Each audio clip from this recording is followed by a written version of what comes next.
Well, Oh, I they, don't know. Like, it's not. It doesn't affect Marvel and DC, right? Am I understanding that right? They're with Penguin now. no, my place. Uh, when there's a problem with Diamond, I don't get anything but DC. Yeah, I think that might be true for my shop as well. Because I've been getting my books have been delayed every week since Christmas lately. Hmm. So I don't know if that's related to the news, but link is pinned in the chat if anybody has thoughts if they want to jump on. We got that up there, but let's get to the chat here. We got my homie Perry Game again here earlier. I like the stream. Thank you. I appreciate that, man. Always hanging out in Discord with my man. Always a good time over there.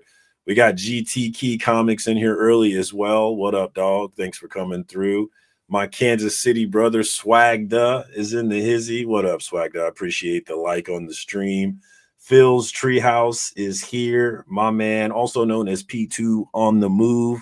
What up, Phil? Appreciate you coming through. I have red Twizzlers and a single serving pint of chocolate. Man, that's the life right there, man. Living it up. And no other, yeah. I mean, we got to keep it original around here. You know what I'm saying? Today is, in fact, the 14th. Why do you ask? Because your thumbnail said the 20th. Right. And this is confusing to many people. The Okay. thumbnail and the date always has the FOC date. So it's not Oh, today's date. It's the final order cutoff date. So you I, want to I, get those orders in before Monday. So if uh, you look at every single FOC and chill show ever, the date is not today's date. It's always the FOC date. So I, I, I think I asked the same question last time. you're not the first person to be confused by that. We got Benny Compton in the house. What up, Ben? Man, how Another one you of my doing? Discord brothers. I haven't talked to you since the beginning of the year. How is he doing? How are you doing? Me or Benny? I don't give a shit about you. I'm asking about Benny. Benny's doing great. The Commanders are in the playoffs and they won the first game against the Bucks. So Benny's feeling good. Another one of the Discord homies, AR, is in the house. Check out his channel if you haven't. I watched his prank call today with the telemarketer. He was talking about a Star Trek book that he was reading, and it was pretty funny. Although I did want to hear the end of that call, AR. I'm not gonna lie to you. We got Drew in the hizzy first show of the 2025 new What's year. going on? How you doing, my man? Good Lord. to see you. Thanks for coming through. We Good to got be Hack. here. My man Hack is in the house. What up, Hack? Check out Hack. He's been on that gaming on his channel lately, and he's one of the folks balling out on Marvel Rivals. I just Have put you that been down to playing? hop on here. Have you been playing that too? You're on Xbox though, right? Yeah, Although Legend it's and myself cross-platform. were just playing a little quick match beforehand. He's like, "Oh, Hey, Marcus is going live." I said, "Well, I guess I got to hop off this." I Told him he'd get some of my appreciate that. maneuvers later. Can you You play? guys got to give me an invite, man. I've been starting to play a little bit more. I've been maining Cloak and Dagger a lot. I That's like how I playing the started support too. role. I like the support and started with Cloak and Dagger. It's a fun, diverse character that like you can get a whole lot out of if you master Cloak and Dagger. That like isn't really on the surface. That cloak cape that like clouds everybody. Yeah, Dude, that thing is like super useful. You can block almost every ultimate with that thing. it's so short though. I'm still working on Yeah, but figuring out how to use it and the you gotta timing time and it. all It's that. about timing. Yeah. Yeah. I wasn't so much into it. I'm not really a PvP kind of guy. I used to love Call of Duty, but Call of Duty just gets old for me. So I kind of fell out of it, but I'm enjoying this one. I was playing with Perry today. Perry was balling out. He's a lot better at the game than I am. I'll tell you that. Phil is saying until there's a suitable replacement, damage to Diamond makes it harder for publishers to get books to stores and harder for stores to get books to customers who want them. So definitely not good news I for the feel that industry. at the same time, I think that Diamond has not recovered from the loss of market share that initially happened to them around the pandemic Yeah. when Lunar really started taking off, Right. and was it Penguin Penguin. Yeah. is what DC was going with overall, and they lost a lot of business there, and they didn't do anything really to make up for that, and their service did not get any better for comic shops. I feel like they were the one trick in town for the longest time, and it gave them a false sense of security as far as their performance as a distributor. I have heard people say that maybe they thought they were kind of too big to fail, and that turned out not to be true. Yeah, I know, huh? I don't know if too big to fail is the word, but definitely complacent in their market share. You know, like you need, when you're the second guy on the totem pole, you need to work a little bit harder to try to grow. Whereas you're the number one shop in town, you can kind of rest on your laurels. Kind of flows to you. We got Roscoe in the house. What up, Roscoe? Check out my Instagram. I recently put up original Roscoe art on my wall. I'm super excited about it, along with Naman. They both drew Erica Slaughter for me, and y'all know cool. I'm a stand for Erica. So Where check that out, man. Two Where great drawings. Posted it on Instagram. Two great drawings. Super excited to put them on my wall. And I'm excited that I'm starting to run out of wall space, actually. We're going to have to... Yeah, we're getting close to the end on that. We might have to start replacing some stuff if we get knock more down cool a wall, stuff. take the room next door, make your kids sleep in the closet. Whatever it takes, right? I already got kicked. I was in the bigger room over here, actually, but I got kicked out of there into the smaller room. Yeah, we're in the basement. We got Nate in the house. What up, Nate? Here for Slaughter. I'm assuming that's a pimp name Slaughter. I don't know. Pimp name Slaughter might be retired, but we'll see. If I can ever come up with something funny, Pimps never I'll do it retire. again. We'll see if I can come up with something funny. We got my man Brian LCS in the house. What up, Brian? The man, the myth, the legend behind the Comic Book Community Awards. We're in that brief lull after the show and at the beginning of the year where you're not hearing so much about that, but we will be kicking that back. So be ready for that to fill your timeline once again when the time is here. I'm looking forward to promoting it again as well. We got my man Bleecker Street Comics. Check him out every Sunday for the Comic Book Church. Always a good time over there. Love hanging out with them while I'm getting my bets together for Sunday football, which is almost over. How about them Ravens? It's almost over for y'all. We're going to go for a couple more games. Yeah. How about them Ravens? Number one defense, number one offense, number one team, baby.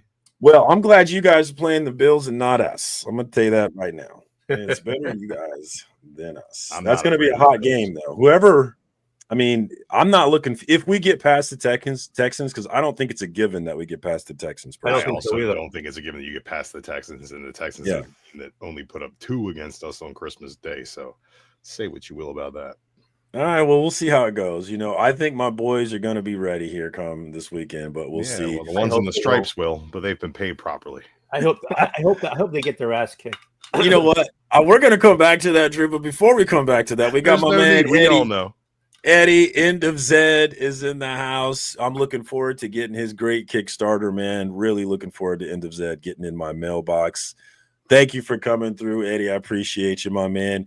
Oh, look at this guy. This guy has been ghosted lately. I have not seen hide nor hair of Comic Journey lately. Last time I saw Comic Journey, he was on that Sunday football and comic stream with your best friend. Oh, with Ray? Yeah, I don't. That's why you have. So that's why you I would not have caught that. He's been cavorting with the enemy over there. Not my enemy, dude. I don't make people choose sides. We're not in high school, guys. Everything is kosher, copacetic. I want to talk about comics. I just wanted to bring up some drama. We got Christina Payne, the greatest mod in the business. Angel of the chat. What up? What up, Christina? Thanks for coming through. Appreciate you as always. We got my man Frog Brawler back. I haven't been seeing him around. I do get to see him in my college football league. But outside of that, I haven't been seeing him in the comic book space. MIA, I miss you. Yeah, I miss you, brother. Hope you're well, man. And hopefully Colorado's treating you well. Good to see you. Thanks for coming through. We got K-Pop Junkie in the house. What up, K-Pop? Thanks for coming through. Always good to see you. My flavored whiskey brother, 80s guy, is in the house. What up, 80s guy? Thanks for coming through. That's one of the regulars on the Wednesday night show over with Indie Comics and Reviews. My comic book dad, Lorenzo. Check us out tomorrow night if you're not busy at 8 p.m. Central Standard Time, also known as God's Time. What up? We got the great legend in the house. I love saying it the way that Niobe says it. The great legend coming at you live. What up, legend? Thanks for coming through, my man. Kenneth Bird is in the house. Looks like he's over on Tony's channel. What up, Kenneth? Good to see you, my man. Thanks for coming through. Thank you. One hello. That's your one hello from CJ, guys. Don't expect any more for that. Mm. My lunar shipping via DCBS subservice is always A+. Yeah, Lunar and Penguin, no complaints about them. It does seem to be Diamond that's always late these days. Oh, and we've got a link for CJ's Kickstarter. Is that thing live? Hold on. Put it up. So let's see it. Hold on. Yeah, let me see. Where's that link at here? I'm behind in the chat is what it looks like. Let me go find that. Here it is. Is this thing live, baby? Oh, it's not live yet, but I will click notify me on launch. Can you show it? That. Hold on. I'm working on it, brother. We're working on it. But yeah, I've been looking for this from the Split Vision Press. They've got a cool little idea where 3 artists are drawing the same story and doing their own interpretation of it. Yeah. You mentioned this before. You mentioned it before. And I'm looking forward to seeing how that shakes out. So definitely plug in on that. Thank you for Christina for putting that link in the chat. And I've almost got it pulled up here. There we go. The Shift Project, a story and worlds are formed from 4 artists taking one writer's script and each building their own vision from this. We've got Brandon from Dismay Comics doing the writing. And then who are the artists? I know CJ's an artist, Rad Art's an artist, Tate Prime is an artist, right? And then who's the 4th artist? I'm not sure. Somebody help me out with that. But I am notified I've got clicked notify on launch. I'm ready to go for that one. Looking forward to it. We got 55 followers already. Let's get those numbers up, guys. So click that link and make sure you're plugged in and ready to go when this thing goes live. Let's support those indie comics. If you want to see indie comics, also, you got to support indie comics. So plug in on that one, guys. We got Thomas Nickel Comedy in the house. My man, TN Comedy, another one of the regulars on Wednesday night. Thanks for coming through, my man. Definitely check him out. He's doing some comic book stuff as well on YouTube. So see what he's got going on there if you're looking for more comic book content, which we always are. My man, Roderican is here. What's up, my guy? Thanks for doing, sweetheart.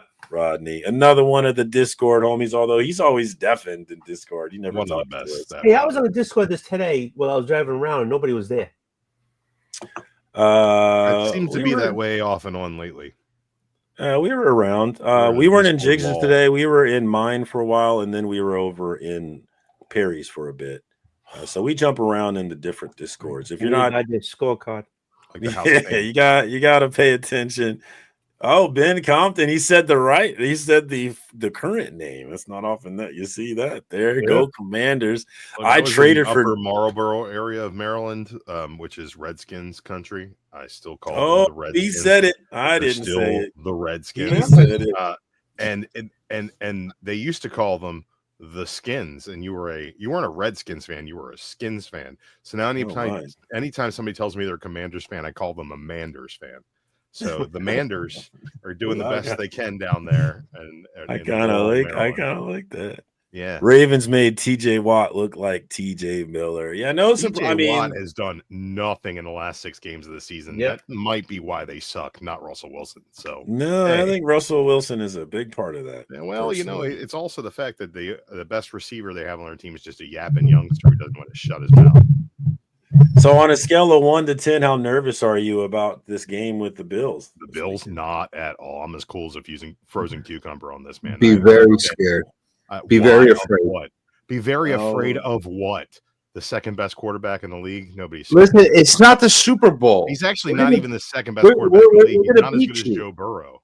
If it was the Super Bowl, maybe we wouldn't beat you. But it's not the Super Bowl. We're going to beat you. I thought you were in New York. Yeah, exactly. So, I'm the only Buffalo. I support the only New York team. Yeah, but you got to root for the New Jersey teams. No, I don't. I don't support New Jersey teams. You can't go support the Canadian team, the Buffalo Bills. That's closer to Canada. Last time I checked, Buffalo was in New York. Yeah, but it's not New York City. It's different. All right. In New York We've State, done this one. They pay taxes in New York, not in New Jersey.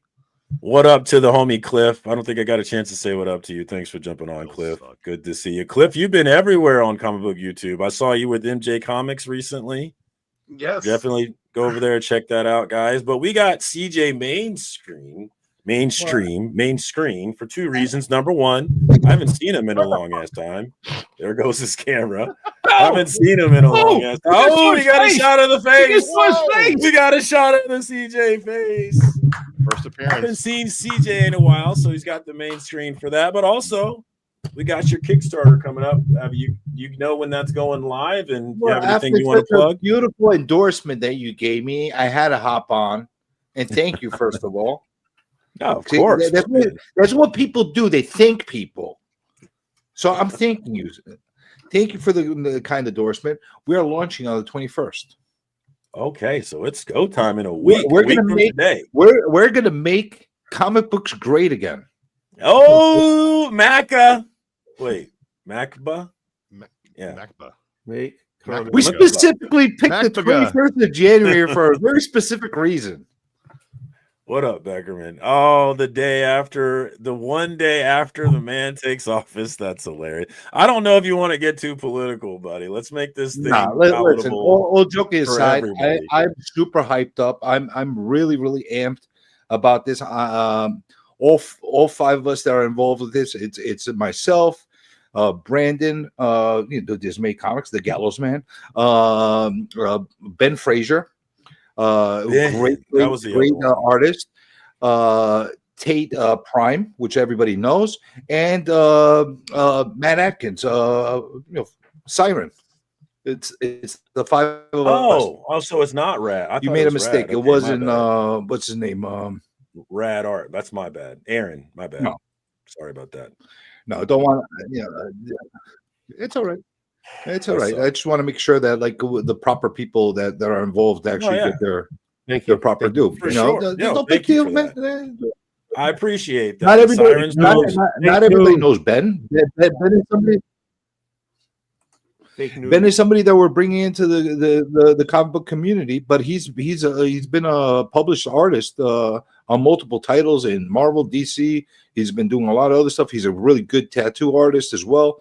So I'm really excited about this. We're gonna do a full blown launch on the 21st, and we're gonna rock and roll the whole freaking month until the Kickstarter is done with it. Hopefully, this will be the beginning of a lot of big new things that we're going to be introducing, and even more importantly, hopefully it creates a new platform for rising artists and writers to get a shot to be able to get themselves seen in the future. That's the most important thing for me, to create a new platform where people that have talent that not necessarily had a fair shake or had an opportunity in the past to have an opportunity. So I'm hoping that this is going to be a good thing. I think it will be, man, and we'll definitely be bringing it back up next week because Tuesday night is the launch night for the thing. So we'll definitely be back next week talking about it as well, getting ready for the big launch. I'm excited for you guys. I have backed every single one of Brandon's Kickstarter, so I'm a fan of his writing already. You're going to be very shocked at his writing. Nice. Because he usually takes a much more comical approach with his writing. He had the horror book that wasn't comedy, but Gallows is definitely comedy. But the people that know the Gallows Man and stuff like that see like a certain part of him. This is a little bit different. It's gonna be fun. You're gonna see a whole different variation, different look behind everybody. I think you'll be pleasantly surprised with everything that you're gonna see come out of this. So I have high confidence that I will be, and we've got Doctor Number 2 coming from Brian as well. I think he means next month. I'm assuming. I hope so. No, never months. No, or he could mean never month. It's never coming. So look for Doctor Number 2. I was a big backer of number 1, and we're looking to be back for number 2 as well. So plug into that one, guys. Another Kickstarter to make sure that if you've got it clicked, notify on launch so that you're ready to rock and roll. I am doing that right now to make sure that I am ready to go. And so Marcus, just in case you didn't realize, I'm going to let you understand what you are witnessing right now. Do you know what you're witnessing? I think I'm witnessing greatness. That's right, my friend. Thank you. Oh, no, I wasn't going to read the shirt. That's right. I was going to go with something different. Just wanted to make sure you understand that Speaking you of are in the presence of greatness. greatness, speaking Thank you of very much. greatness, I appreciate you wearing that shirt for me. Thank you very much. I appreciate that. Well, I read it so you could read it and understand what you're witnessing. Me. I had to help you comprehend it. Sometimes, people need to be, told I mean, what they're witnessing. sometimes you don't know greatness when you see it, right? It takes a keen eye It's sometimes. the story of my life. Nobody realizes. how good I Sometimes am. you need to tell people how great you are. I do. Just Frog is a little less confident than Drew. He's 5 out of 10 on the Bills game. That's probably a more reasonable. Dude, the I Bills don't are think it's gonna. reasonable at all. There's a number Dude, one the team in Bills the are league gonna right now. freaking clean up. Come on, dude. No, they're The not. Bills are gonna freaking clean. This is the Bills' year. It's a Bills' Let's year. look at it this way. It's The always the Bills Chiefs here, absolutely guys. slaughtered. Who is it? The Broncos?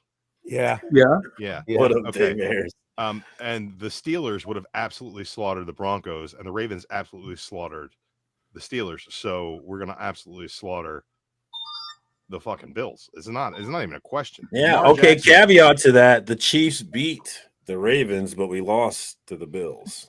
Let me I don't know if that put it to you matters. this way: Josh Allen will have at least one pick six. Dude, in what world can a Raven beat up a Buffalo? How in what world? In the world where the Ravens Dude, are a still Buffalo would flying eat a around in the Raven. sky, and the Buffalo is almost fucking extinct. Our Buffalo's gonna just bite the Raven's head off. That's what's gonna happen. Buffaloes are almost all killed off, where the Raven is the harbinger of your fucking doom. Are we talking about football anymore, guys? We got Nate asking did anybody catch the card rip battle on Madhouse? I did not catch. What is a card rip battle? I'm Is that where you assuming open you're packs of opening cards? packs. Yeah, and you're And saying who's whoever got opens better? the pack the most stylishly wins, Or whoever gets the best cards. I'm assuming. Cards.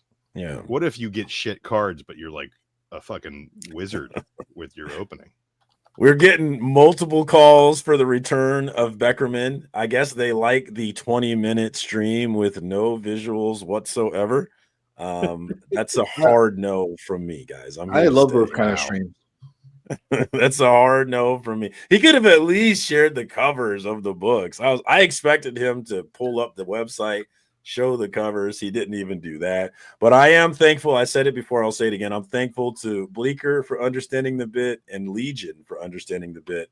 Because if they had not understood the bit, I would have had nothing to clip from that show whatsoever. So thank you to those two for sure. And thank you for. I'll say something like that. A performance like that was much better than some of the people that actually try to do a look at me.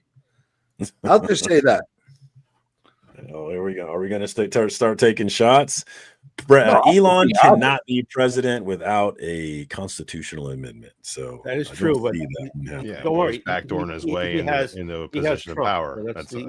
I'm all for it. You know, more cyber trucks. Did you guys? We were talking about this in Discord. Did you see the story where Elon was claiming he was one of the top 20 or something gamers on some game? And then we found out today that he's actually paying someone to play the game for him. Yeah. Which is like, I thought it was a fake story. Look, we already live in an oligarchy. Like all of his accomplishments? No. If you hold on, if you had that kind of money, would you actually waste your time playing? I would have somebody playing for me too. But would I waste my time pretending? Would I waste my time pretending that it was me playing? I don't think I'd do that. Absolutely. I think there are a lot of people that would absolutely take credit for something somebody else did in something that doesn't matter. Yeah, that's the thing, right? Something that doesn't matter. Like, I don't understand. I thought for sure the story was fake. Like, how is this a real story? Makes no sense. Here's what doesn't make sense to me is if he wants to lie about being good at a video game and he wants to pay somebody money in order to perpetrate that lie, that doesn't hurt anybody. What does hurt the world is the media treating that like it's a real fucking news story.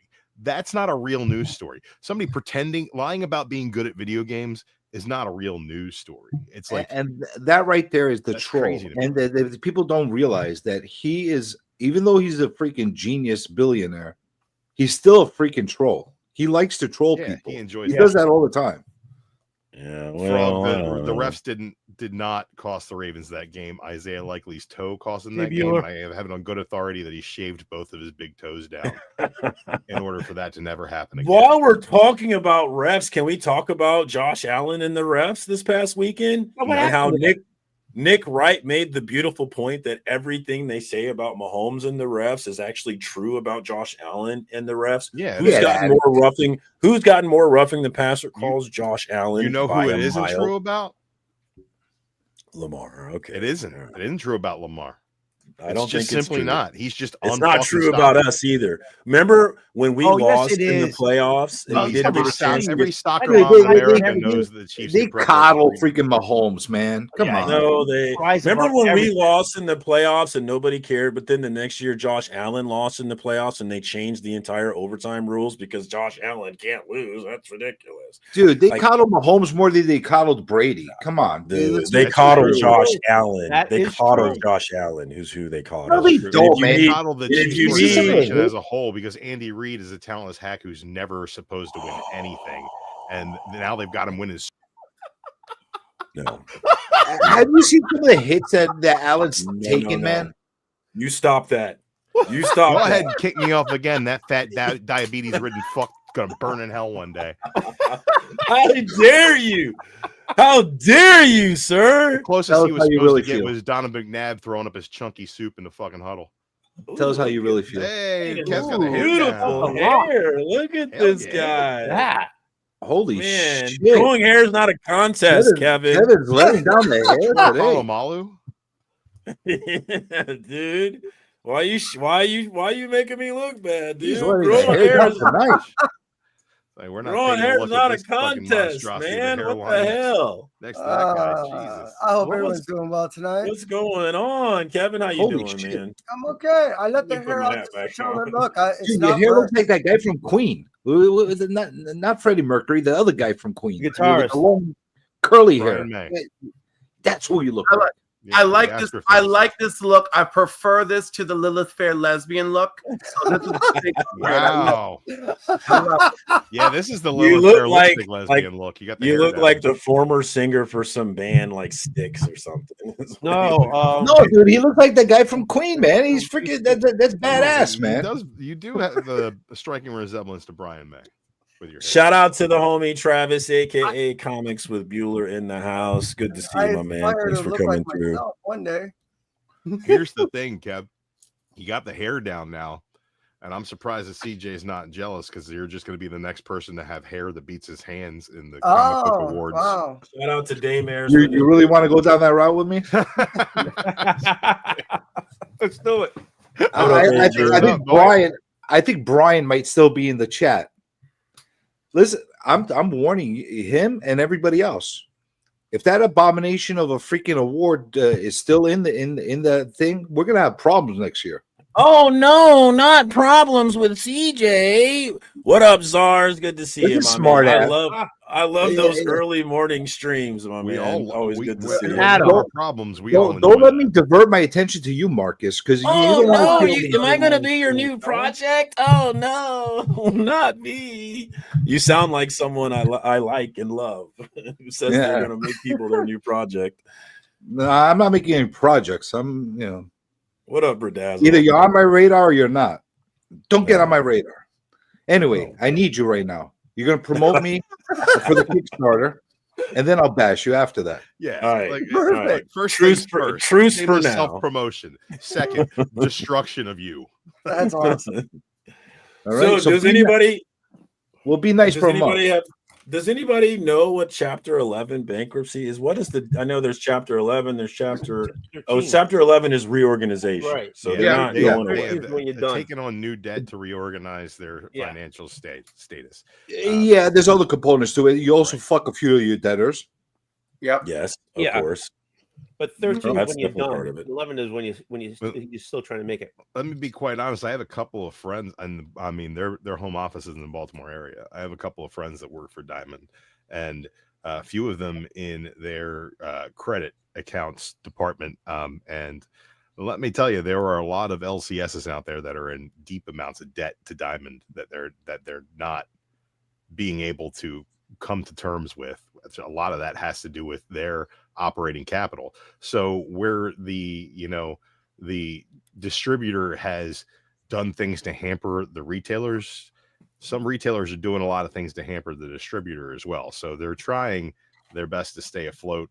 Again, I think a lot of it has to do with them not properly restructuring when they lost the accounts to Lunar, Yeah. when they lost the accounts to Penguin. Well, it's going to get worse now because I can yeah. assure you there's going to be a group of LCSs that are going to decide not to pay them going Oh forward. yeah, Yeah. yeah. That, and that that's aren't detrimental that are- not that are only up to to the date up LCSs, to now. but the readers as well. Exacerbates the problem, and it's the it's to your credit to that you bring that up, because most people do not even bring that to the attention that on a micro level, that just think of it as at your own LCS, when you see these people not picking up their books after 2, 3, 5, 7 weeks, how much it hurts the LCS when you look at 2, 3, 5, 10 people that are doing this. Mm-hmm. That is just Yeah. Diamond is just the larger version of that very microcosm of what's been transpiring all too long. And that's the problem, is it isn't. That's why I try to tell people it's rarely Yeah, any well, one thing. It's It's usually also- a combination of shit. I think it's a problem with the pull list, ordering system. Whereas like you enter into an agreement with your LCS when they sign you up for a subscription through them that you're going to be purchasing this book, and they order it under the assumption that you're going to be buying it. right. And if you don't buy it, then they bought it for you with no ability to sell it. Because that's it's already that's a floating debt right there. So it's already pre-printed, and that's what Right. another people don't understand is when a print run is done, it's not only done, which very much the show emphasize on an FOC, but it's done at the idea in good faith. And when that good faith is eliminated, it cascades down to us. Oh yeah. I was under the impression that Diamond, you correct me if they're wrong, maybe it's one of the other distributors, that for the smaller LCSs, they only take business COD. Am I wrong about that? Or is it one of the other distributors? yeah, it's got to be that. You got to be wrong, because like I Yeah. honestly, I dated a girl for a couple of weeks who worked in Diamond's credit department. Like they have credit out there. These LCSs are ordering on credit. But are they larger LCS or smaller LCS that have that credit line with them? That's I'm what not I'm trying to exactly figure sure out. what the size of the business has to do with what I mean. I understand if The you're reason but the like, reason why I say this, I don't know where I the witnessed it. cutoff is. I don't know what the Yeah. threshold would be for them to offer the credit to LCS. reason why I say this, I witnessed this twice in two separate LCSs. One was they wouldn't release the delivery wouldn't be dropped off unless it got COD, and the other guy had to go and scramble to go get a money order to have a COD ready. Sorry, Wolf. I've seen that too, and it does depend on how the setup is done through them. So I've seen it done on a large scale to where that doesn't have to be done. They've already pre-established, and they have signed into think of it this way: is how you an insurance, you have a bond put up. Well, on larger scale is almost essentially the same thing is done. You have a certain amount put up, knowing that you're going to end up selling a certain amount of units over a course of a certain amount of time. So those can be done on that level to where you're accredited the amount up to a bond level or double that amount, knowing that you do business normally in good faith. At the same point, I've done work with a couple of places local around here that are only around for a couple of years. That yes, the way they signed up is they had to have their stuff COD'd. But that was also only through on all the independent orders. It wasn't through DC or Marvel. But also DC was being ordered through a separate thing too. So it was a separate setup on their own also. What were you going to say, Tony? I've seen different shit. Is that COD? Some years ago, I was working for an LCS, and that's before they had UPS Up, Ian. deliver. So I had to go to Rockland, Mass, to pick up books. And they just loaded up, and I didn't have anything. I didn't have to sign anything, whatever. I just went and picked it up and brought it up. So is this COD? And then right now, so is that COD something new that they were doing? Because I didn't have to do it then. The LCS was. I'm not clear on this. All I know.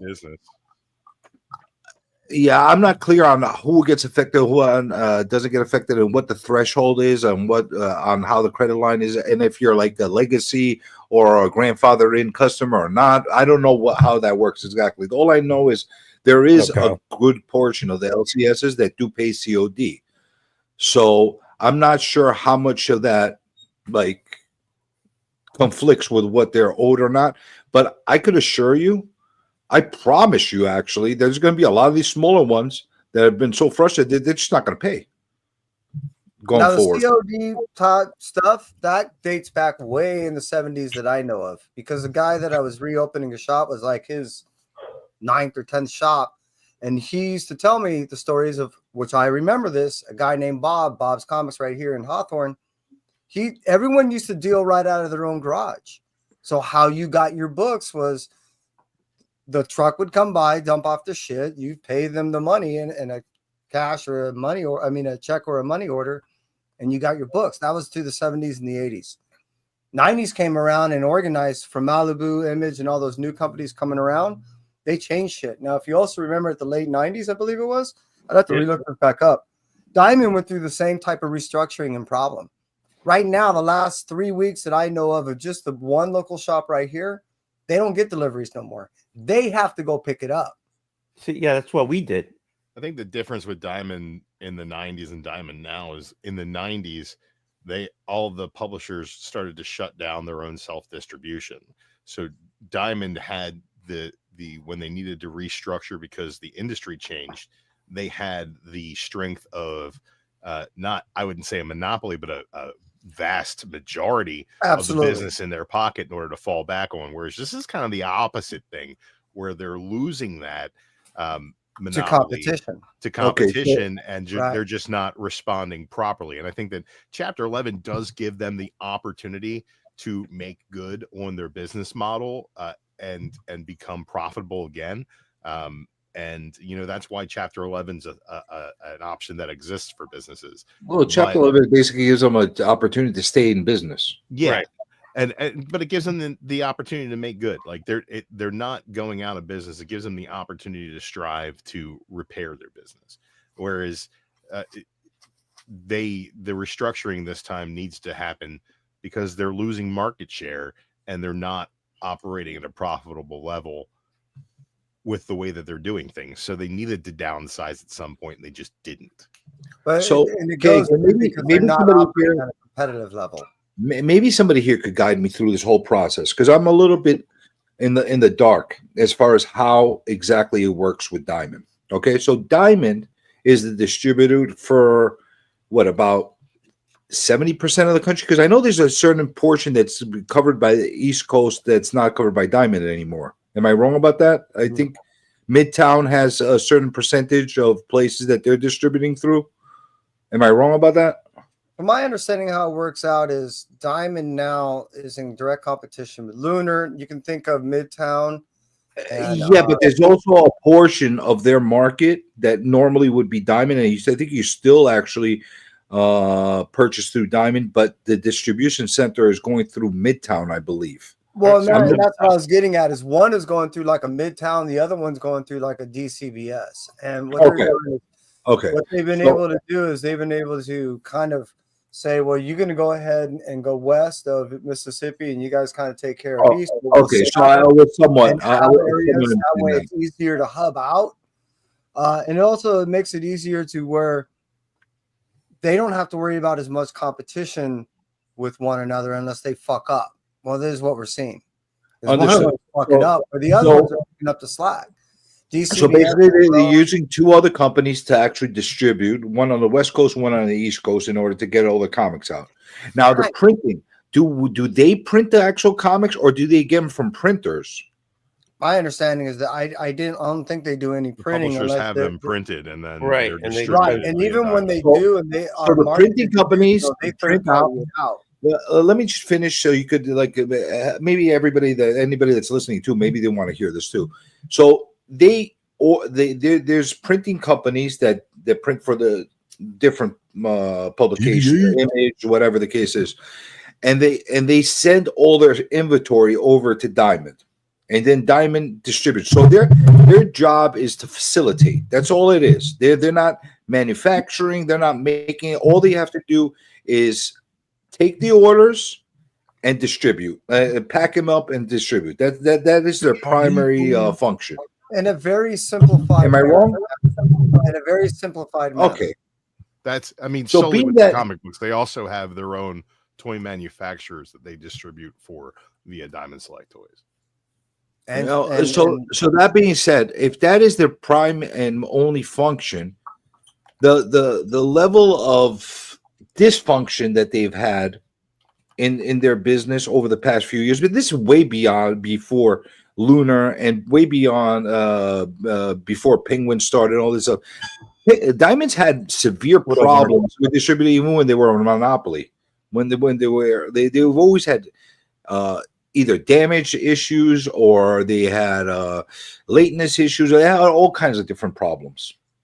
So what makes you think that now that they're going to screw a whole bunch of other businesses as far as restructuring themselves and like they're not paying back their debts, they're going to do better? Oh, I'm not betting on them. I'm just saying they have the opportunity.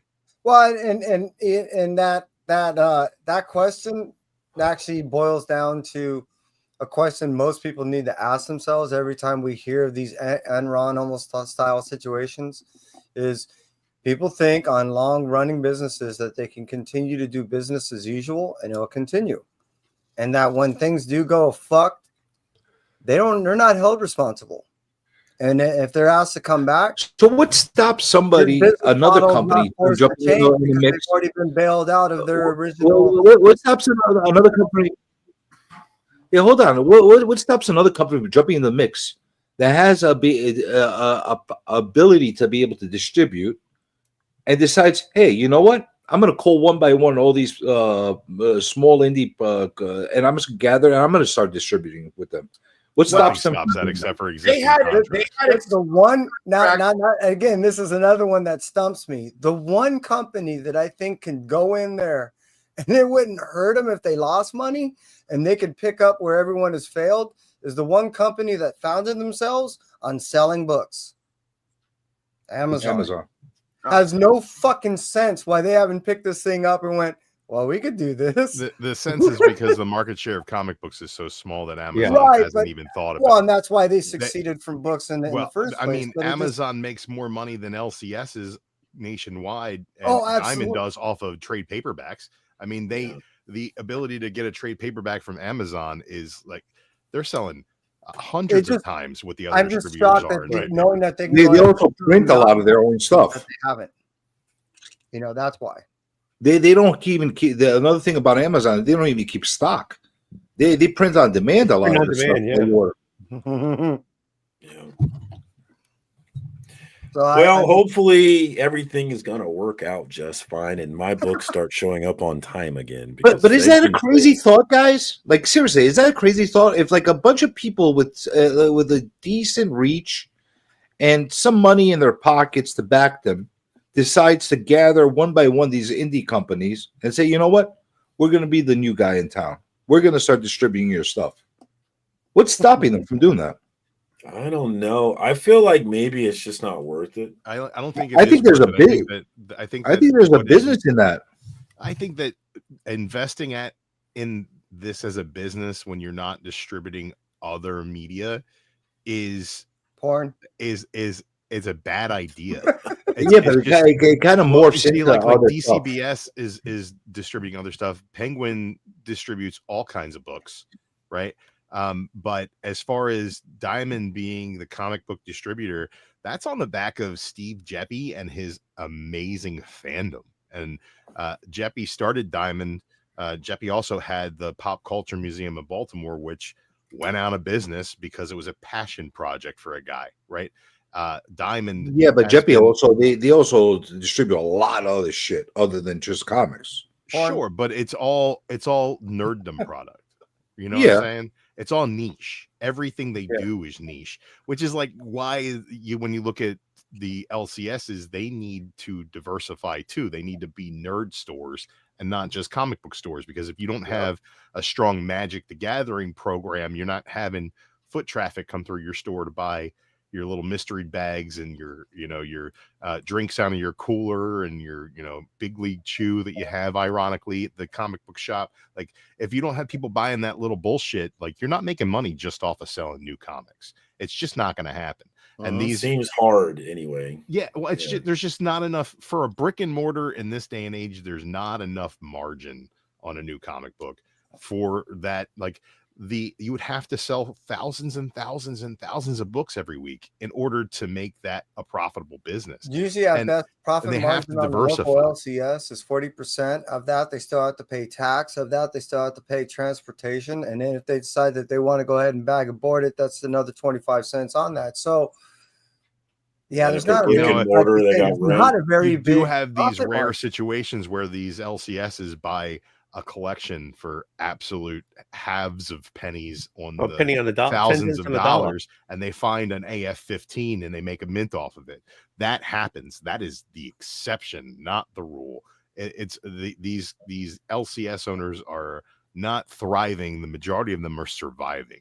Even the best of Well, the best. listen, a lot of these LCS owners have nobody to blame for them but themselves for their Well, travesty. that's true, but the blame for themselves isn't the fact that they're running their businesses poorly. The blame for themselves is the fact that they got into a business that's not really. I disagree with that because part of it, man. they are making mistakes, but out of every single good LCS that you go to, how many fucked up LCSs do you go to where there's fucked up sellers and owners? Right, but I'm gonna tell you this much right now: you go to a good LCS that you respect and you love the way that they do business, and their store shelves are organized and their store is clean, and they have new stock consistently. You talk to their owners; they ain't doing that well. Nope. They ain't doing that. Like one of my favorite LCSs in the Baltimore area. I talk to the owner there all the time. He's at his wit's end. He's pulling his hair out. The worse the economy gets, the worse his shop gets as far as profitability. And that place is a fucking mecca. That place is a mecca. maybe you can go that in there. You can get a deal. You can find wall books that are key issues. You can find maybe that signed has to stuff. do He with does the promos. You can find the new toys. You can find the vintage stuff. You can find all kinds of shit. He does vinyl. He does video games. He does everything he can to keep that shop viable, to keep that shop cool as hell. He's got a free arcade in there of one-up machines just to bring foot traffic in for the neighborhood. That does he sell down online? in his basement. Yeah, he sells online, and that sits down in his basement where his dollar books are. And let me tell you, there's more dollar books there than I've ever seen in any dollar book selection in the area. And his stores are clean. His staff is knowledgeable and cool as fuck. Like, those people know their shit. They know how to treat customers, all that stuff. And still he's seeing his sales decline. And he finds it hard to make a profit. And that is more of the fact that it's a passion project for people. It's a grind. Yeah, but do you think that has something? Do you think that might have something to do with the location, the city? No, less and less people. No, I'm not asking like to like play devil. I'm just asking out of curiosity. Yeah, is there a market for that in Baltimore? No, it's one of the biggest markets. There's a lot of and the collectors market in this area is huge. Like, there are basement shows and hotel shows every weekend in the area, and they go out and they support that collectors community as well. Like, they're always at those shows, right? Then clearly there's something that's being missed. Then clearly what's being missed is the fact that retail does not operate the same way it used to, and property values are going up, and the profitability of these businesses is going down. So in order to have these locations, you got to pay more for it. Because hold on, Clip. Talk to us, baby. What are you thinking? You got any thoughts on this? Well, first, okay, let's just do one example. when our LCS last year had to negotiate its lease for the next 10 years. We were all crapping bricks and I thought the dude who was the property manager was the real estate guy. No, the real estate owner is the largest real estate owner in the Tri-County area. All right. Oh, I was terrified. All right, I'm going to put my real estate hat on for 1 second because that's kind of what I do. So I'm going to tell you something that I tell a lot of businesses, and I see this mistake happening time and time and time again with a lot of business owners. You had a 10-year lease that you were trying to get, right? Yep. Last year? Yep. How long was the lease before that? 5 years. 5 years. When did you start conversations on renewing the lease? I don't remember. And let me tell you, it went really fast because I didn't know anything about this. And of course, the owner is a good you don't friend. remember. I'll tell you what you probably did. I'll tell you probably what happened, and this is typical of most business owners. And it's not that they can jab at you; it's just not knowing and being like as a small business and learning growing pains. Okay, so this is what I tell every single person that has a lease in a thriving business that's doing okay, and they see potential to grow and to be able to last another 10 years beyond that lease. Before your lease is over, you don't wait till year five of the lease. You know what I'm saying? You go there year 3. You go somewhere in the middle of the lease and say, listen, we'd like to continue this thing going. We'd like to add some years onto this lease. We're willing to pay a little bit more now in order to guarantee us more years. You know what happens when I tell that to most of the business owners? Why would I pay an extra $2 now? Why would I pay an extra $3 now per square foot when I could keep it for another 2 years?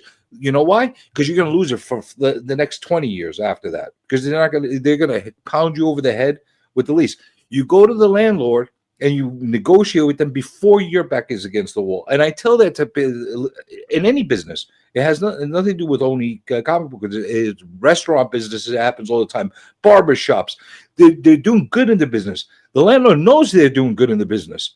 You're coming them at the 11th hour trying to renegotiate at that point. They're not going to renegotiate at that point. They're going to get what the market is bearing at that point. And people get all uptight about that.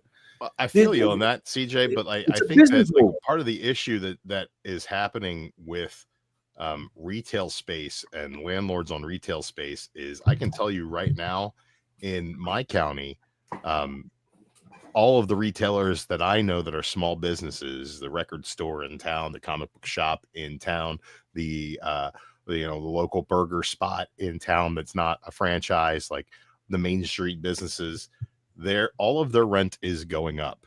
Okay. All their rent is going up because property values are going up. And property values are going up because inflation has gone up at an incredible rate. It's all fictitious. That's not real. Your property's not worth more money than it was before.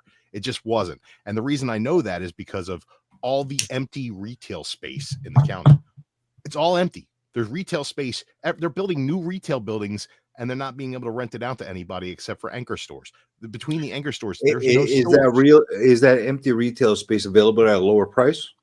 No, the empty retail space is available at a price that's inflated because that's what the market has told them it's worth. Then it is very real.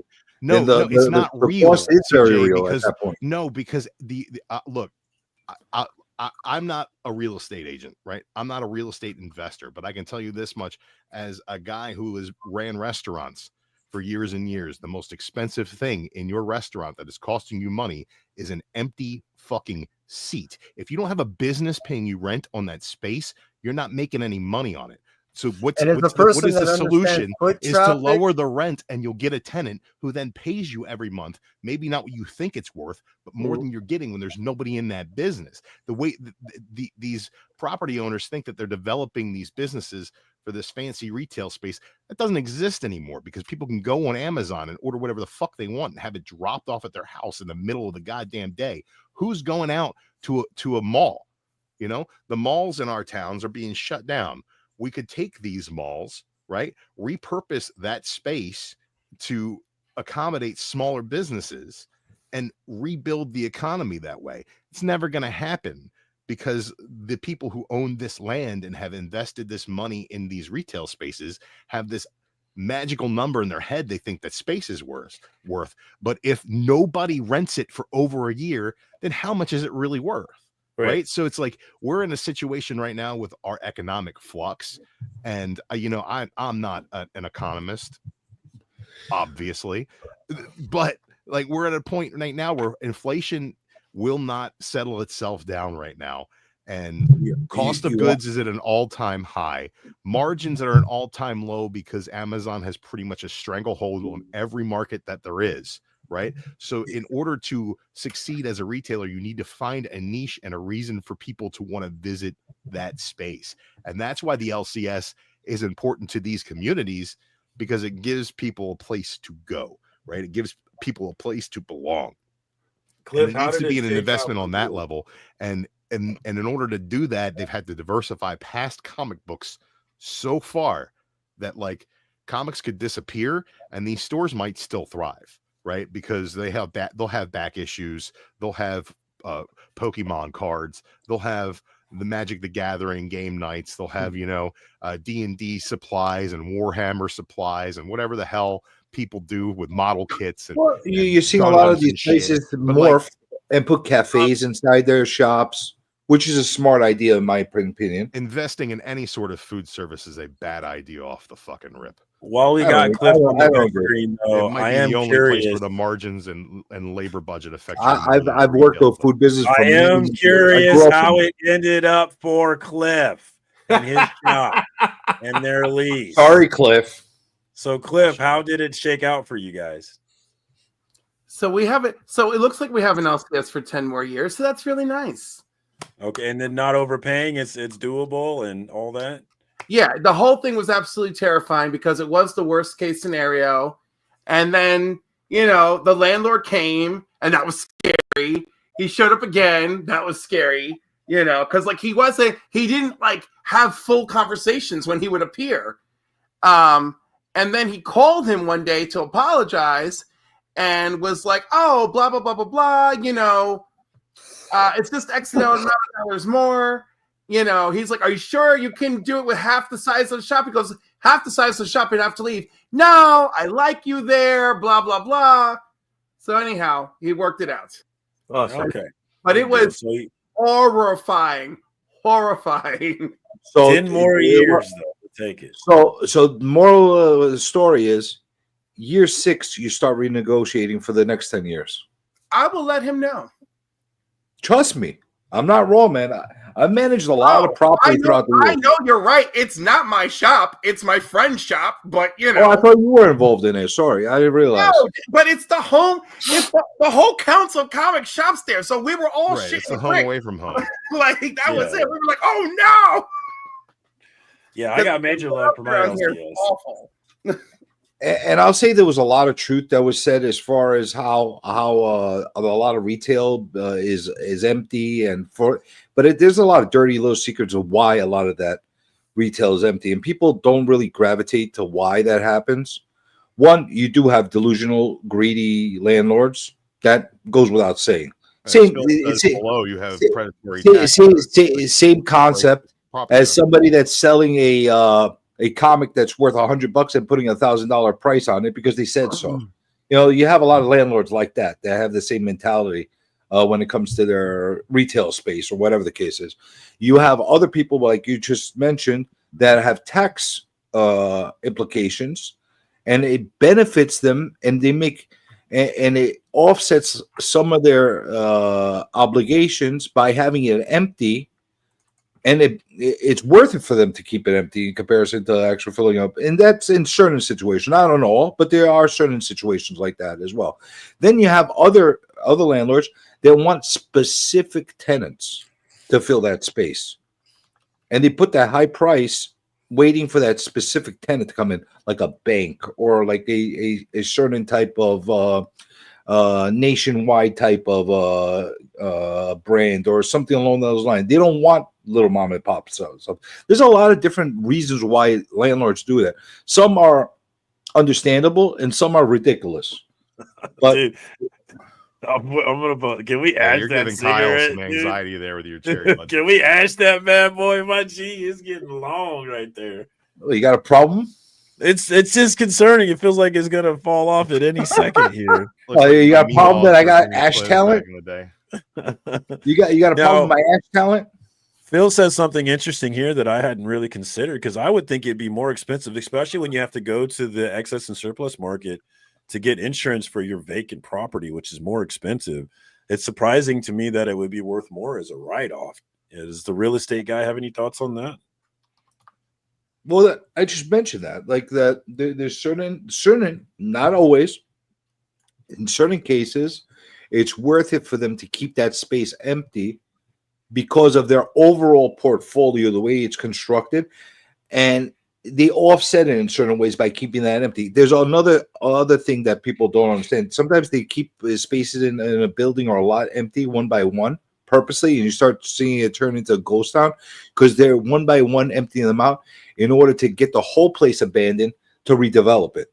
That's another thing that people don't really realize as well. You ever see like one of these shopping centers that go one by one by one, every single store closes, and then all of a sudden they knock down everything and they redevelop the whole space? Then there's a giant furniture store and a Dick's Sporting Goods in that same space 2 months later. Yeah, I mean that it happens. I just think at the same time though, that's just like that's bad for local economies to allow that to happen. It's awful. So like I agree. That's all. These stores running that's businesses, employing citizens, and these citizens should be making money at these jobs that are thriving because people are shopping there because the neighborhood is better, which raises the tax revenue for the entire area, which puts more money into the fucking neighborhood, which makes it all that more better in the long run. The thing that is killing these neighborhoods in America is the fact that we don't.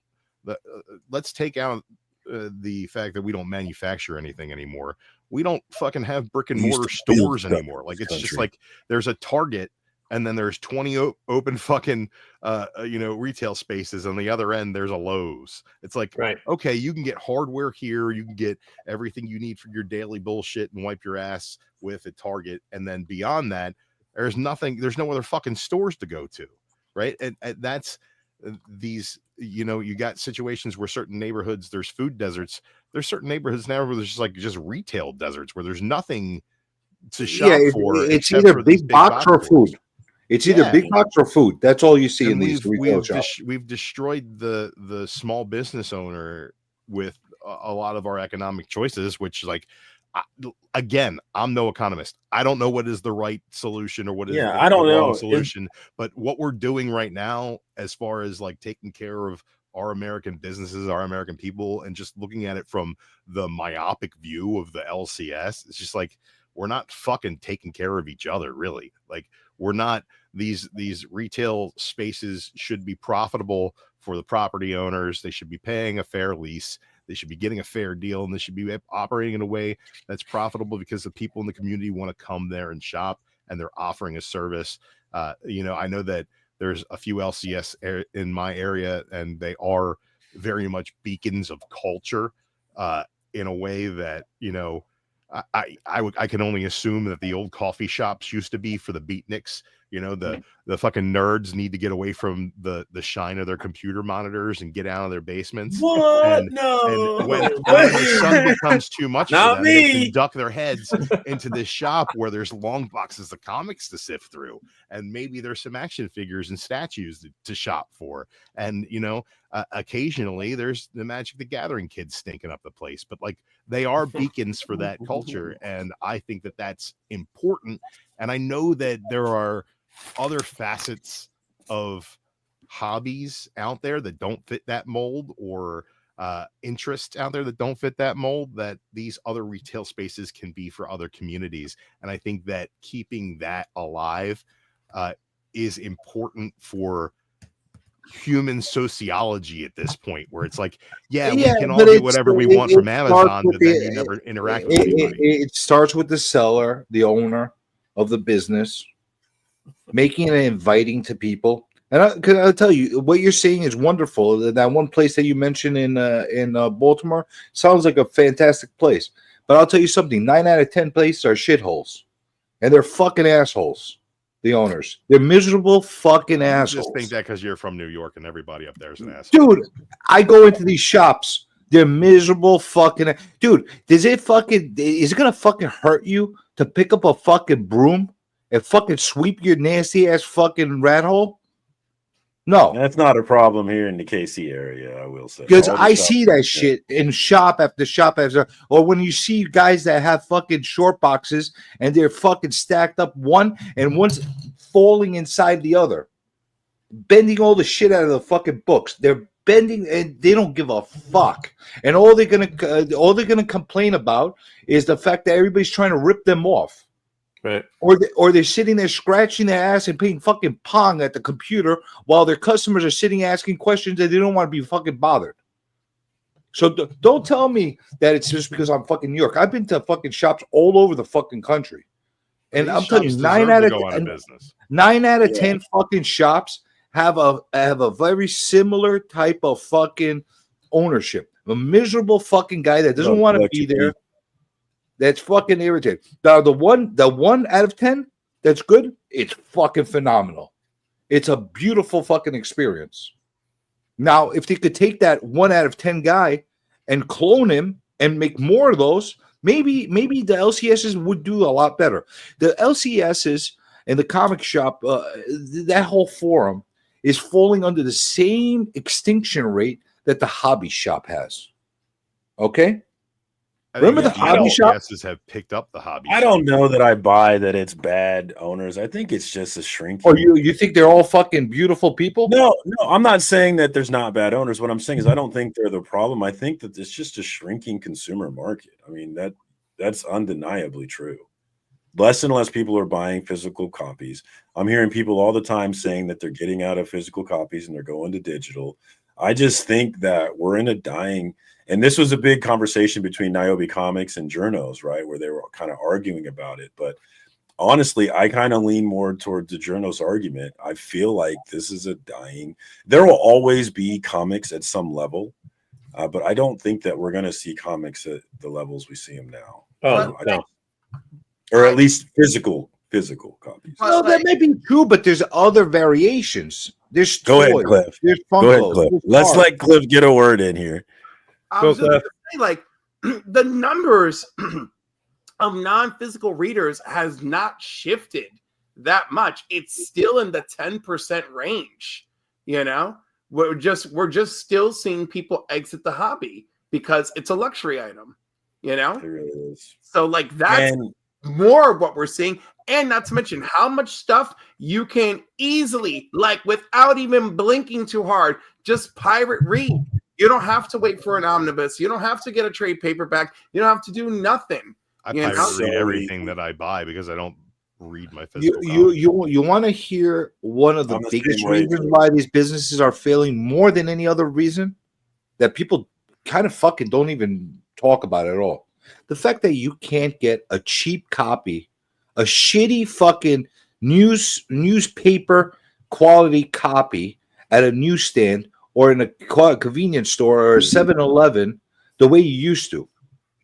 That's what's hurting the hobby. The fact that little kid that's freaking 8 years old can't buy a fucking comic for $1 to get them introduced to that new character. But $1 when you were 8 years old is Right, $2 by $7 today's now. standard. Yeah, It's listen, $7 now. No, That's no, how much- no. You can it's make like- comics for $1 or $2. You could No, sell you can't- comics. you can't and make make- anything you for absolutely $1 or can. $2. You There absolutely aren't can. 99-cent stores You anymore. They just don't absolutely can. exist. First of all, the Dollar Tree just proved that.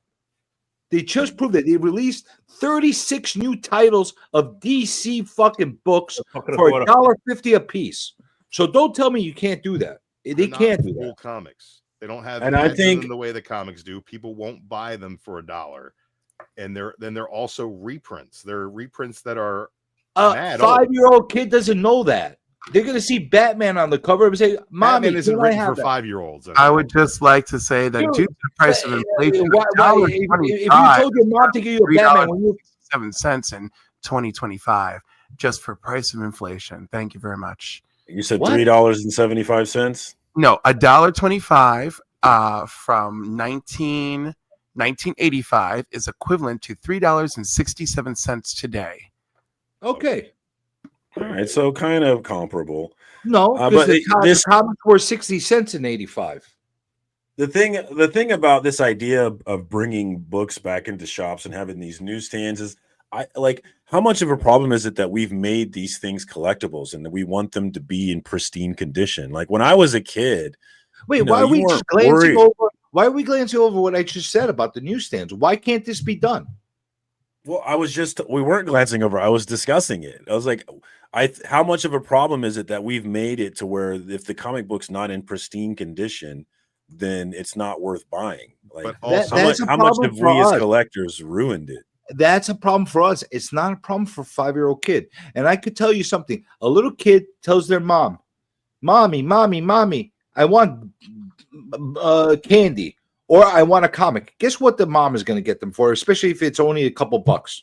She's going to get the comic instead of the candy. But CJ, the problem isn't the kids aren't reading comics. The problem is the kids are reading their comics on their tablets. Yeah, they want something digital. They don't want physical. Because it's no longer available in most major cities. I don't think availability is a problem. I think it's not available because these kids it's not available because it. there's no market for it. Yeah, the kid doesn't want a piece of paper in their hand. I've got small children in my life. My niece and my nephew are 2 and 5 respectively.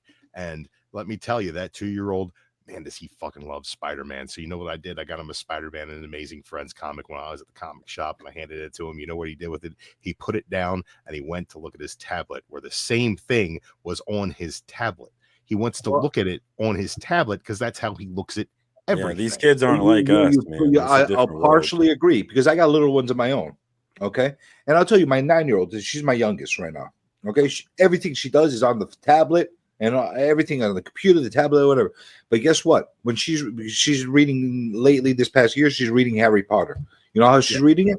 An actual fucking book. Right. But I'll tell you this, because it is generational, but it's also, we got to tap in. We got to tap into all those autistic Gen Zs. And I'll tell you why right now. My daughter's 20 years old, right? And she likes comics now. And I got her into comics, and she's into manga as well. But like, she's the type of nerd kid that likes the way old books smell. Right. So you got to get that later, Tony. And you got to hook that in. You know, it has to be a tactile experience for some people. Like for me, comics, old comics especially, are a very tactile experience. I want to see and feel the old newsprint. I want to smell the aged pages. It's probably just black mold that's killing me in some sort of way. But like, I'm partial to that. For me, like bagging and boarding an old comic is a tactile experience that is, you know, better than reading one digitally could ever be, right? I never thought I'd be a digital reader. The fact that I'm still a new comic collector is amazing to me, because I will spend $5 on a stupid variant cover that I'll never open because I'll read it online for free because the Russians give me the ability to do so. I'm the same way. Whatever, I buy it, I'll pay for it, or whatever you say to those people. But I mean, that the fact that we want to keep print media alive that's a hard thing to explain to most people. It's a very hard thing to explain. It's going to be who don't buy newspapers anymore and who don't buy physical books. It's going to be very, very easy to explain to people about 20 years from now, with all these little kids that are reading everything digitally are going fucking blind.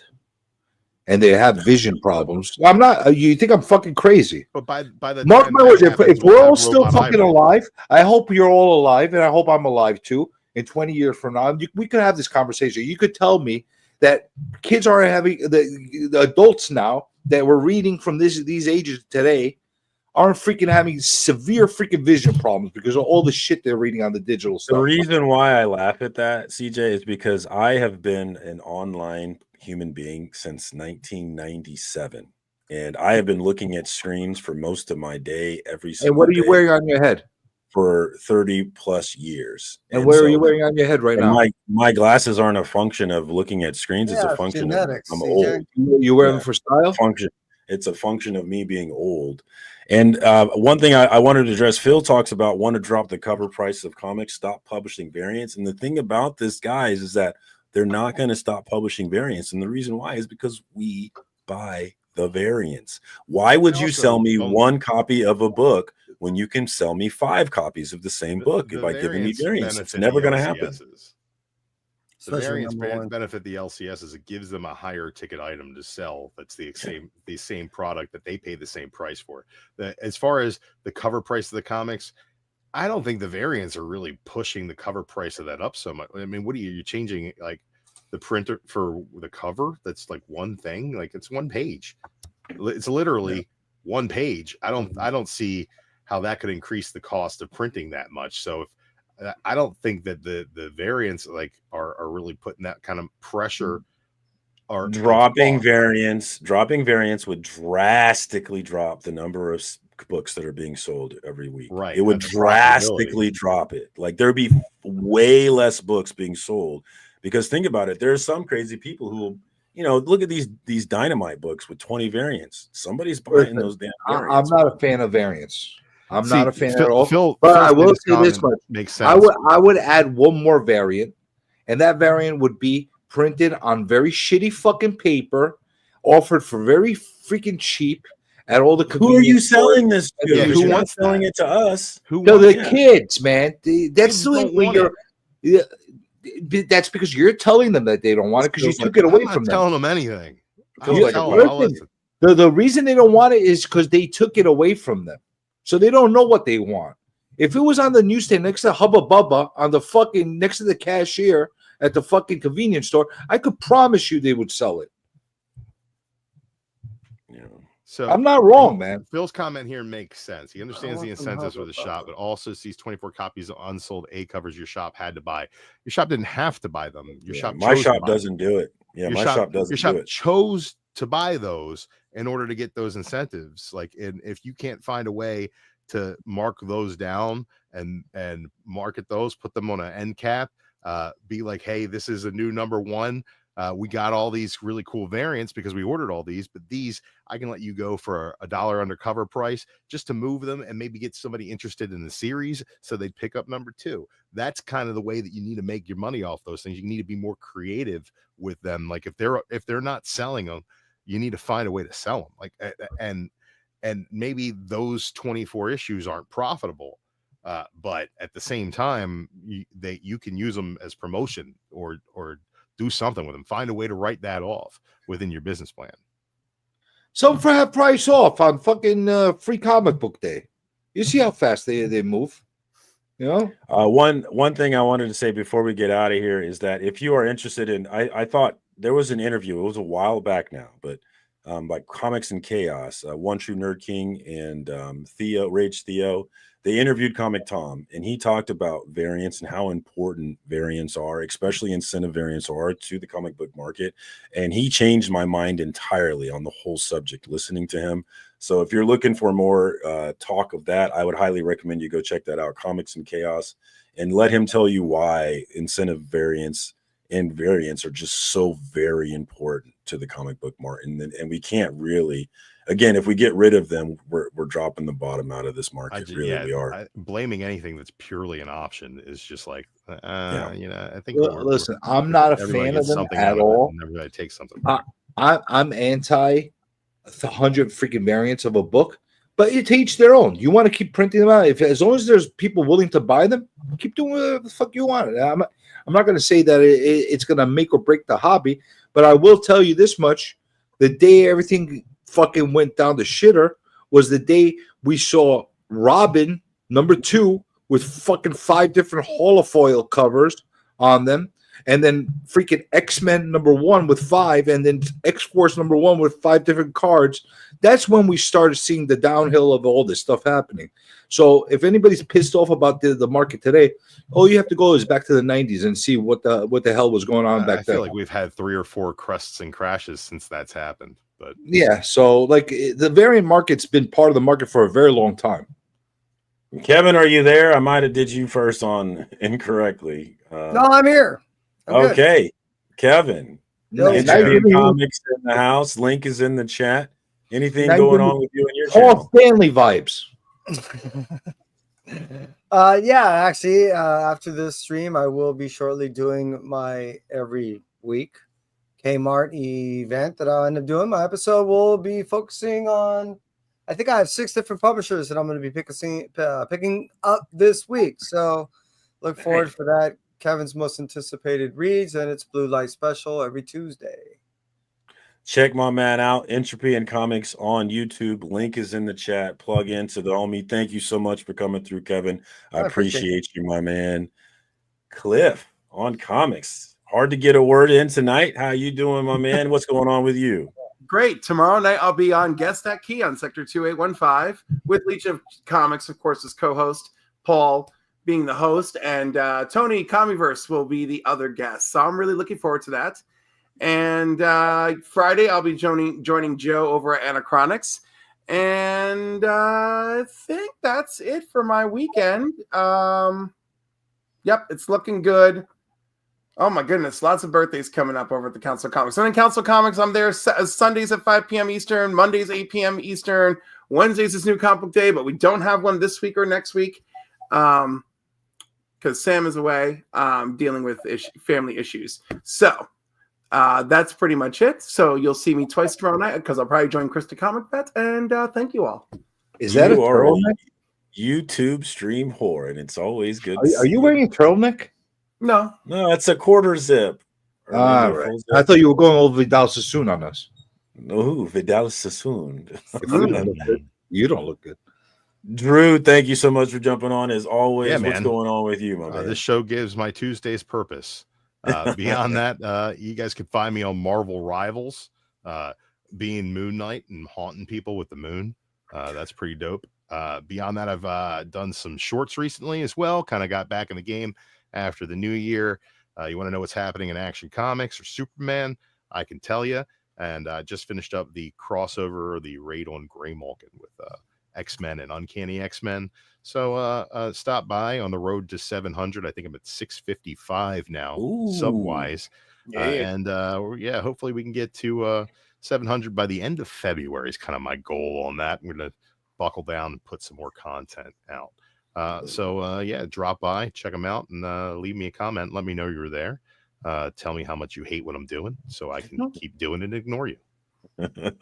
Link is in the chat, guys. Let's help Drew get that milestone. Plug in and sub up to my man. Thank you as always. I appreciate you coming through. Hell yeah. And last but most certainly not least, my man, Comic Journey, Split Vision Press, got the Kickstarter coming soon. What's going on with you, my man? Well, first of all, I think it'd be very wrong of us if we didn't all break out into song, sing like a bohemian. Thunderbolts and lightning, very, very frightening. Is that for Kevin? Yeah, well, who else? And his beautiful hair. Growing hair is not a contest, Kevin. Yes, it is, and you're losing, Marcus. I am so very badly losing. It's so true. What's going on, CJ? What's going on? You need to stop reading digitally so your eye prescription doesn't get worse. That's the first thing. That's a lost cause, bro. I'm an internet being. But that being said, I've been a little MIA for a little bit. You know, I've had a little hiatus. We'll call it a hiatus. But I'm coming back. I'll be back. And all you people that unsubscribe me, I'm going to fucking get you. All of you. One at a time. I'm going to freaking get you. I'll be dropping a bunch of stuff, doing a lot of lives. You're going to see things like really, really amp up towards the end of the month. Once we do the Kickstarter launch, you're going to see me all over the place along with the rest of the crew. We're going to be doing a bunch of interviews as well. Marcus, I'm expecting you to be having us on for a little bit of a promotion as well. I got you. You know I got you. You didn't offer, but I volunteered. It's a given, brother. It'd be nice if you talk to Lorenzo as well and have us on there as well too, because he's the indie guy as well, and it'd be nice to promote there. See, and everybody else in the chat that you want us to whore ourselves out on your channel, we're going to be doing that all month. So remember that Kickstarter is going to launch the 21st. It's going to be great. We're going to make comics great again, and you're welcome. In non-political way. So if you're not down with that, you can still support this project because it's not a right or left thing. It's a comic book thing, right, CJ? And if you want to back the project in spite of me, do it for the other guys. Just remember Yes. that. There's another 4 guys that are involved in it, and they're all very pleasant human beings. So if you hate me, back them. Is kissing allowed? Yeah, why not? Yeah, we'll do some kissing. Hell is But going on. not Marcus. Marcus scares me. Wait, who's kissing who? And check out the Kickstarter link. It is right there. The Shift Project Split Vision Press. Hit that notify on launch and make sure that you're ready to go. I also wanted to mention the homie Brian LCS. The Doctor #2 is also on Kickstarter, ready for you to click that notify when launched. So make sure you're ready to lock in on that. And since he came back to us, Tony, aka Old Wolf, what's going on with you? You anything you want to plug? Well, I always have the train wreck on Thursdays. I do the Sunday D&D. I received a package from Simple Simon, Was it which I need taking? to open up. I unofficially I'm trying to do all the Stranger adventures from 205 to 216. That's all the Dead Men ones, and I received one of them. Why Mm. unofficially? Well, because I haven't really made a thing. Everybody makes a thing, right? Why not make it official? Because they make a Tony, thing. make a thing.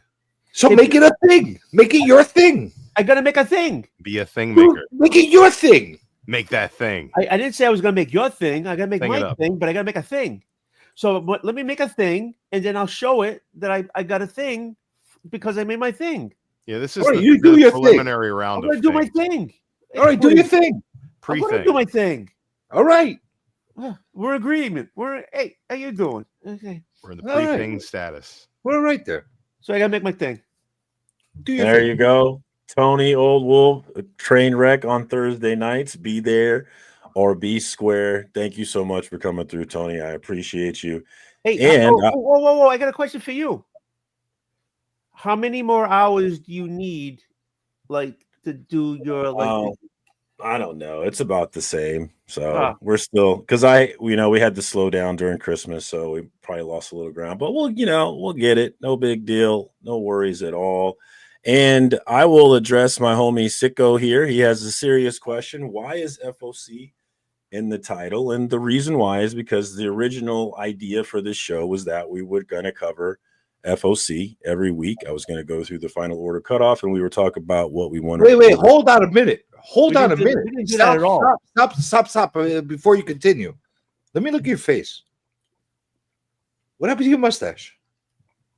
I trimmed it down a little bit. It'll Did grow you lose back. your mustache? What happened to your mustache? It's right there. It's the 5 o'clock shadow mustache. lose a Back bet? to Sicko's question.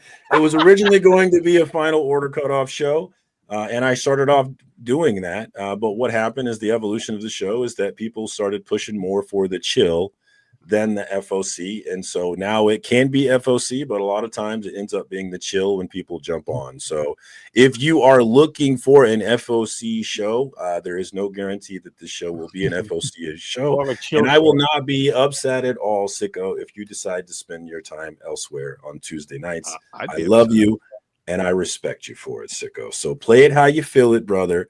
But that's the answer to your question. But Sicko, Thank you. Sicko, I'll respect you more if you go to my channel at 7 o'clock on Thursdays and watch the show.